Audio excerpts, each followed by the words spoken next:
मित्रांनो नमस्कार. मी प्रफुल्ल विकास नरवाडे, राहणार काळी, तालुका महागाव, जिल्हा यवतमाळ. आज आपण आपल्या हळद प्लॉटवर पाण्याच्या नियोजनाविषयी व्हिडिओ घेणार आहोत. त्यामध्ये आता बऱ्याच शेतकऱ्याचे फोन येत आहेत की भाऊ पाणी कधी बंद करायचं. तर मित्रांनो एक गोष्ट लक्षात ठेवा, पाणी व्यवस्थापन हे आपल्या जमिनीनुसार आपल्यालाच करावं लागतं. कारण सगळ्याची जमीन सारखी नसते. माझी जमीन वेगळी आहे, तुमची जमीन वेगळी आहे, तुमच्या जमिनीची माती वेगळी आहे. पाणी धरून ठेवणाऱ्या जमिनी काय आहेत, काही हलक्या जमिनीमध्ये येतात. त्या हिशोबानं पाण्याचं नियोजन हे तुम्हालाच करणं आहे. तरी सांगायचं झाल्यास माझं व्यवस्थापन तुम्हाला सांगण्याचा प्रयत्न करतो. तर मित्रांनो, आपण हळदीला पाणी लागवडीपासून 7 महिने ते 7 महिने 10 दिवसापर्यंत आपण पाणी देत असतो.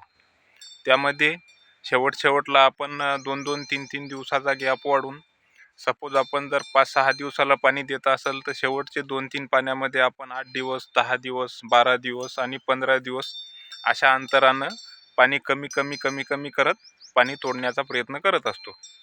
तर मित्रांनो, तुम्हा सर्वांनाच माहीत आहे, आपल्या हळदीची लागवड 1 जूनपासून 3 ते 4 जूनपर्यंत आपण लागवड चालू केली होती. आणि ड्रीपचं काम आपण अगोदरच करत असल्यामुळे त्याला लगेच आपण पाण्याचं व्यवस्थापन करू शकतो. तर सपोज आपण 1 जूनला आपण आपल्या हळदीला पाणी दिलं आणि आता 1 जानेवारीला आपल्या हळद प्लॉटला 7 महिने पूर्ण होतात. त्या हिशोबानं आपण आता याला आपण मागचं पाणी 2 दिवसा अगोदर दिलं, काल मोटर बंद केली. इथून आपण आता 8 ते 10 दिवसानंतर एक पाणी देणार आहोत. ते पाणी आपलं 8 जानेवारी ते 10 जानेवारी दरम्यान याला बसल आणि त्यानंतर आपण हळदीचं पाणी बंद करत. सांगायचं तात्पर्य एवढंच, पाणी देताना आपल्या लागवडीची तारीख तिथून आपल्याला 7 महिने ते 7 महिने 10 दिवसापर्यंत हळदीला पाणी द्यायचं आहे. त्यानंतर आपलं हळदीचं पाणी आपल्याला तोडायचं आहे. तरी तुम्हाला जर कोणी तज्ज्ञ लोक अजून जर काही सांगत असतील तर तुम्ही त्यांच्या हिशोबानं व्यवस्थापन करू शकता.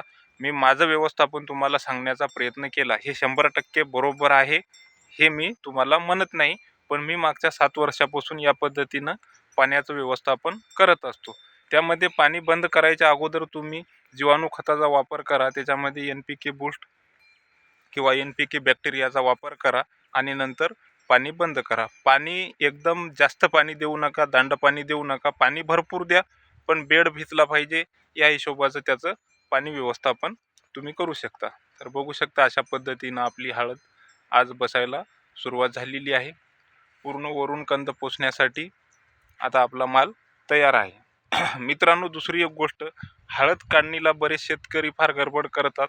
आता मार्केटला हळदीचा भाव चांगला आहे आणि चांगला टिकून राहील असा अंदाज आहे. परंतु बरेच शेतकरी भाव चांगला असल्यामुळे हळद काढणीला लवकर सुरुवात करतात आणि त्यामध्ये काय करतात, पूर्ण हळद न बसता 50-60% हळद बसली की नंतर त्याला पूर्ण असं कापून घेतात आणि नंतर हळद काढून घेतात. तर मित्रांनो, तशी चूक करू नका. आपलं 1 वर्षाचं व्यवस्थापन, आपली 1 वर्षाची मेहनत या प्लॉटला आहे. त्या हिशोबानं त्याला पूर्ण वेळ द्या. पूर्ण प्लॉट तुमचा शेवटपर्यंत जमिनीपर्यंत पूर्ण वाळला पाहिजे. जर त्याच्या बुडाला असा हात लावून असं जर आपण उपटून पाहिलं तर पूर्ण उपटून आलं पाहिजे. वरचं हे जे पान आहे, समजा आता तुम्हाला दाखवतो, हे जे बुड आहे हे आता पूर्ण हिरवगार आहे. याला बसायला अजून 1.5 ते 2 महिन्याचा कालावधी लागेल मित्रांनो. पाणी आपण जसं बंद करल तसं हे बसायला सुरुवात करल. तर मित्रांनो, हे जसं पान वाळलं, हे आपण पान असं ओढल्यानंतर कसं खालून आलं, तसंच या पद्धतीनं हे पूर्ण अशा पद्धतीनं झालं पाहिजे, पूर्ण वाळलं पाहिजे. त्यावेळेसच तुम्ही हळदीला काढणीला सुरुवात करा. हळद कापून टाकू नका, कारण आपण दिलेले जेवढे न्यूट्रिशन आहेत, खत आहेत, व्यवस्थापन आहे, हे पूर्ण या पानात, या झाडाच्या स्टममध्ये पूर्ण आहे. हे पूर्ण आपल्या खाली शेंगामध्ये जाऊ द्या आणि नंतर हळद काढणीला सुरुवात करा. धन्यवाद. काही तुमचे प्रश्न असतील तर कॉमेंट बॉक्समध्ये विचारा किंवा माझा नंबर आहे 74 98 45 87 94, या नंबरवर कॉल करा.